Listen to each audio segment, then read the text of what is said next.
शादी के बाद विदाई का समय था। मीना अपनी माँ से मिलने के बाद अपने पिता से लिपटकर रो रही थी और वहां मौजूद सभी लोग को भी आंखें में आंसू थे। उस समय मीना ने घूंघट निकाला हुआ था और अब उसका विदाई होकर ससुराल जाने का समय हो गया था।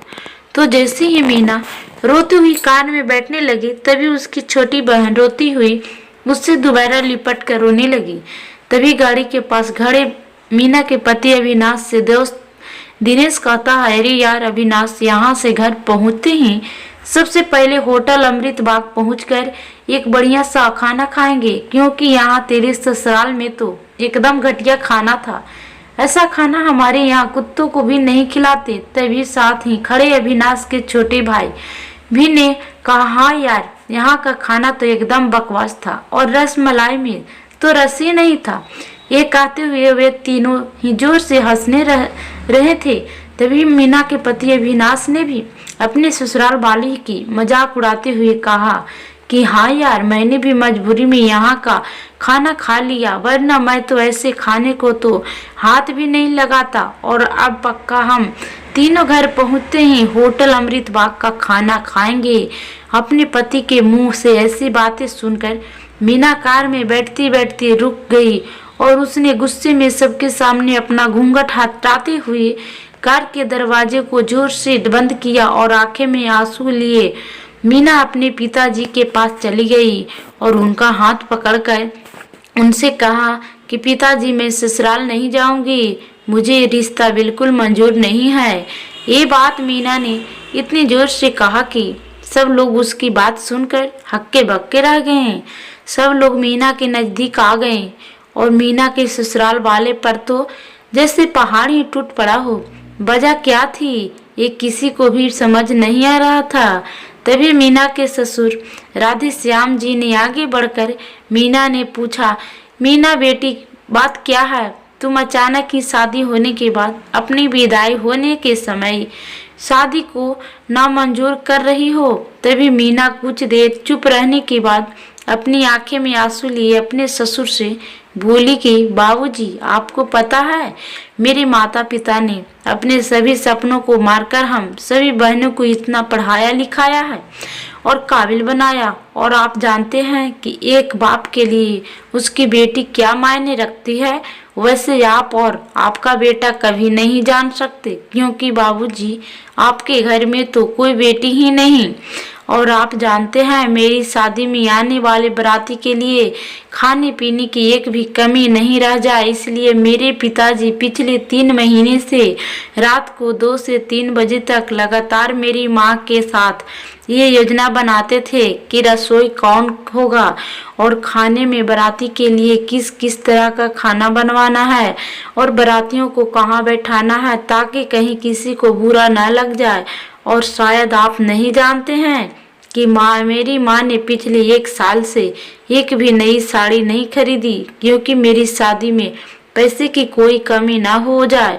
और आज भी मेरी शादी में भी मेरी माँ मेरी बड़ी बहन की साड़ी पहनकर खड़ी है, और ये तो कुछ भी नहीं, मेरे पिताजी भी 150 रुपये की इस शर्ट के नीचे कई छेद वाली बनियान पहनकर खड़े हैं, और ये सब सिर्फ इसलिए ताकि मेरी शादी में कोई कमी न रह जाए।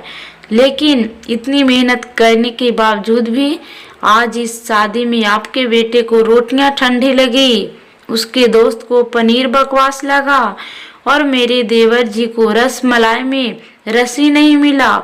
और तो और मेरे पति अविनाश जी तो कह रहे थे कि वे तो ऐसे खानों को हाथ भी नहीं लगाते, बस उन्होंने तो मजबूरी में ही ये खाना खा लिया।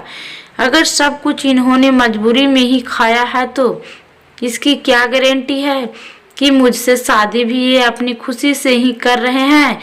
कल को अविनाश जी यह कह सकते हैं कि मुझसे भी इन्होंने मजबूरी में शादी की है। और मीना रोती हुई अपने ससुर से ये भी कह रही थी कि जिस माता पिता ने मेरी शादी में दिन न देखा न रात, बस शादी की तैयारी में लगे रहे, उन माता पिता पर आज आप बेटे और उनके दोस्त ये जोर जोर से हंस रहे हैं और उनकी इतनी भी इज्जत कर रहे हैं क्या आपको घर में माता पिता की इतनी ही इज्जत होती है? तभी मीना के ससुर ने कहा कि बेटी, छोटी सी बात पर तुम इतना नाराज हो गई। तो मीना ने अपने ससुर की बात को काटते हुए कहा कि बाबूजी, ये छोटी सी बात नहीं है। अगर शादी के बाद मैं भी आपकी इज्जत ना करूं तो आपको कैसा लगेगा? ये सुनते ही मीना के ससुर ने शर्म के मारे अपनी आंखें नीचे कर ली। तभी मीना ने कहा, लेकिन बाबूजी, आप चिंता ना करिए। हमारे अंदर हमारे अच्छे माता पिता के संस्कार हैं। किसी की भी इज्जत करना, ये सब हमारे माता पिता ने हमें कभी नहीं सिखाया है।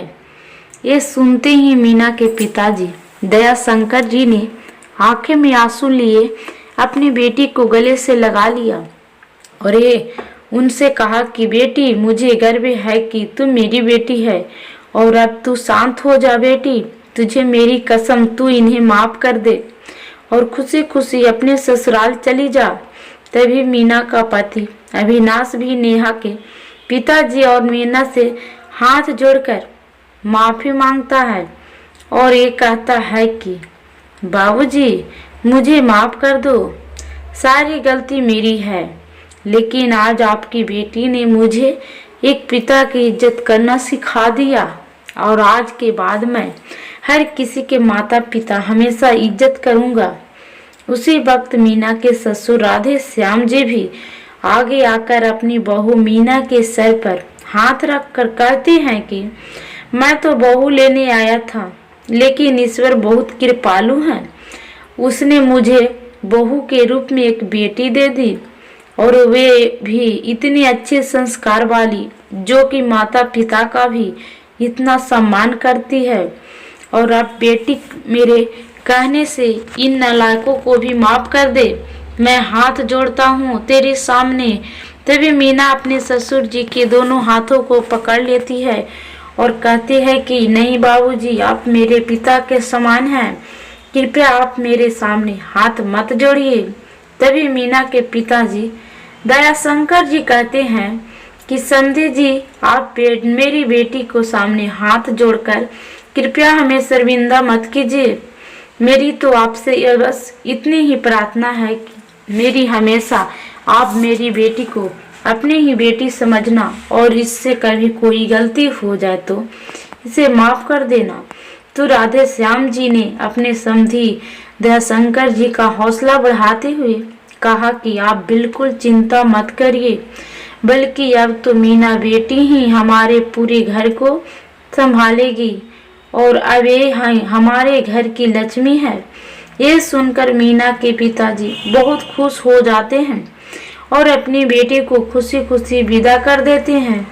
और मीना अब राजी खुशी अपने ससुराल रवाना हो गई थी और अपने पीछे छोड़ गई थी आंसुओं से भींगी हुई अपनी माँ और पिताजी की आंखें और अपने पिता का आंगन, जिस आंगन में कल तक वह खूब हंसती खेलती थी, आज से इस आंगन की चिड़िया उड़ गई थी किसी दूर प्रदेश में। तो दोस्तों, बेटी माँ बाप का अभिमान एक अनमोल धन होता है और दोस्तों, अपनी छाती पर पत्थर रखकर वे अपनी प्यारी बेटी और अपने जिगर के टुकड़ों को उसकी शादी करके उसे विदा करता है। इसलिए दोस्तों, एक बाप अपनी बेटी की शादी करके वैसे ही उससे दूर हो जाता है और हमें उसका अपमान करके उन्हें और दुखी कभी भी नहीं करना चाहिए। दोस्तों, हमारी कहानी सुनकर एक लाइक कमेंट जरूर कीजिएगा। दोस्तों, चैनल पर नए आए होंगे सब्सक्राइब जरूर कीजिएगा। दोस्तों, राधे राधे। दोस्तों, प्लीज दोस्तों, हमारी वीडियो को लाइक एंड सब्सक्राइब जरूर कीजिएगा। दोस्तों, आप लोगों से मेरी विनती है कि मुझे ये इतना दिनों से वीडियो नहीं आ रहा था, कोई कारणवश वीडियो मैं नहीं डाल रही थी। दोस्तों, प्लीज दोस्तों, हमारी वीडियो को भी लाइक सब्सक्राइब कमेंट जरूर कीजिएगा। दोस्तों, राधे राधे।